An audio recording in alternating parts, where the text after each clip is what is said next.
Capital नहीं दी होती है। ये वो वाली कैपिटल एडजस्टमेंट है जिसमें हमें नए पार्टनर की जनरली कैपिटल नहीं दी होती और पुराने पार्टनर्स की कैपिटल के बेस पे हमें नए पार्टनर की कैपिटल फाइंड आउट करनी होती है। We have to find out capital of new partner on the basis of existing partners capital. Existing partners की कैपिटल दी हुई है और उसके बेसिस पे हमें नए पार्टनर की कैपिटल फाइंड आउट करनी है। ठीक है, कैसे करेंगे? हम यहां पर जैसे फॉर एग्जांपल कैपिटल ऑफ ए है 1 लाख, कैपिटल ऑफ बी है 60,000 और वो कह रहा है C comes for 1/4 share 1/4 share and brings proportionate capital. Proportionate capital लेकर आता है सी। ठीक है, प्रोपोर्शनेट कैपिटल से हमारा मतलब है कि जितना उसका शेयर है उतना वो कैपिटल लेकर आता है। ठीक है, उसकी कैपिटल बताई नहीं है लेकिन ये कहा गया है जितना उसका शेयर है उतनी कैपिटल लेकर आ रहा है। अब यहां पर अच्छा ये ध्यान दें कि ये वाली जो कैपिटल है ये क्लोजिंग कैपिटल्स लिए मैंने आपको समझाने के।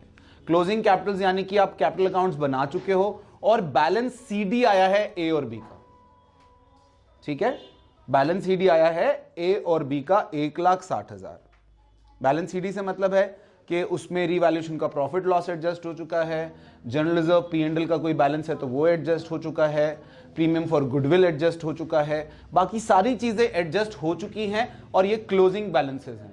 अब इन क्लोजिंग बैलेंसेस के बेसिस पर हमने निकालनी है किसकी कैपिटल? सी की कैपिटल। बेटा यहां पर ध्यान दो, total capital of A and B is equal to 1,60,000। Share of A and B in firm is equal to 1 - 1/4 3/4। बेटा ये कितने के लिए आ रहा है? 1/4 के लिए। तो इन दोनों के पास कितना बचा? 3/4। अब कैपिटल ऑफ फर्म या मैं कहूं total capital of firm is equal to 1,60,000 into 4/3। क्यों बेटा? अगर 3/4 के लिए 1,60,000 है तो टोटल कैपिटल कितनी हुई? 160 into 4/3। Then capital of C for 1/4 share is 160 into 4/3 into 1/4। We get 53,333। That is the capital of C जो हमें दी नहीं हुई थी फर्म में। आप बात समझे मेरी? हमने क्या किया? हमने दोनों पार्टनर्स की कैपिटल ली। सिंपली दोनों पार्टनर्स जो एग्जिस्टिंग पार्टनर्स हैं, जो पहले से हैं, उन पार्टनर्स की कैपिटल ली, उन पार्टनर्स के शेयर्स के रेसिप्रोकल से मल्टीप्लाई किया, टोटल कैपिटल आ गई। टोटल कैपिटल को हमने फिर उसमें से नए पार्टनर का शेयर निकाला। अब इस शेयर का क्या करोगे? इस शेयर को आप as by balance by cash करके आप कैपिटल अकाउंट्स में इंट्रोड्यूस करोगे। ठीक है, कैसे लिखोगे? बाय कैश या बाय बैंक। जो नया पार्टनर कैपिटल एक्सक्यूज मी, नया पार्टनर कैपिटल आता है तो आप एंट्री क्या करते हो? क्या करते हो? यही करते हो ना, बाय कैश करके। तो बाय कैश करके ये कर लो। इसमें एक कंफ्यूजन बच्चों को होती है। बच्चों को लगता है कि ये 1,60,000 जो है ये न्यू रेशो में बांटना है। मान लो ए और बी की ऑलरेडी रेशो थी 3:2, सी आता है 1/4, तो न्यू पीएसआर आ जाता है हमारे पास 9:6:5। न्यू पीएसआर कितना आता है? 965। अब न्यू पीएसआर 965 है। ठीक है, कई बच्चों को लगता है कि इस 1,60,000 को इसमें बांटना है। ये सही नहीं है। ये तब तक सही नहीं है जब तक क्वेश्चन ना बोले।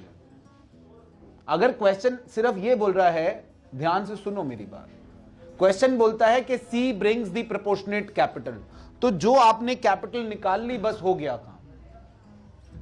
ठीक, सी ब्रिंग्स द प्रोपोर्शनेट कैपिटल तो ये आ गई और ये बाय कैश कर दी। लेकिन अगर वो बोलता है कि C brings the proportionate capital and capital of all partners have to be in the new profit sharing ratio, in that case 1,60,000 को आप इस रेशो में बांटेंगे।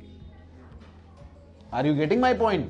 In that case, you will divide the whole 160 in 9:6:5.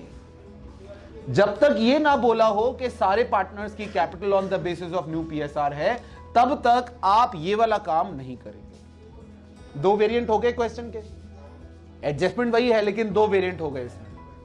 तीसरा variant इसमें आ सकता है, वो कहते हैं C brings 1/4 of total capital of A and B. बेटा जब वो कहता है 1/4 of the capital of firm, ये फर्म की कैपिटल है, ये वाली, ये टोटल कैपिटल ऑफ फर्म है, ठीक है। लेकिन अगर मैं कहूं total capital of A and B तो वो ये है, देयर इज अ डिफरेंस। अगर मैं कहता हूं टोटल कैपिटल ऑफ फर्म तो उसमें ए बी और सी भी इंक्लूड हुआ ना। अगर मैं फर्म की बात करता हूं एडमिशन के केस में, फर्म की कैपिटल क्या होगी, नया पार्टनर मिलाकर जो होगी। तो ए बी और सी मिलाना है तो इनकी कैपिटल को रेसिप्रोकल से मल्टीप्लाई करेंगे तो total capital of the firm आएगी। लेकिन इस वेरिएंट में क्या कह रहा है क्वेश्चन के, वो कह रहा है C brings 1/4 of total capital of A and B, not the firm. तो यहां पर बहुत simple, C's capital is equal to 160 into 1/4 यानी कि 40,000 रुपए। इसको आप बाय कैश कर देंगे, ये तो और सिंपल हुआ। आप समझ गए मेरी बात? गॉट इट और not? So this is how we have to do. 3 variants इसी एडजस्टमेंट में निकल कर आ गए। Is that okay? करिए।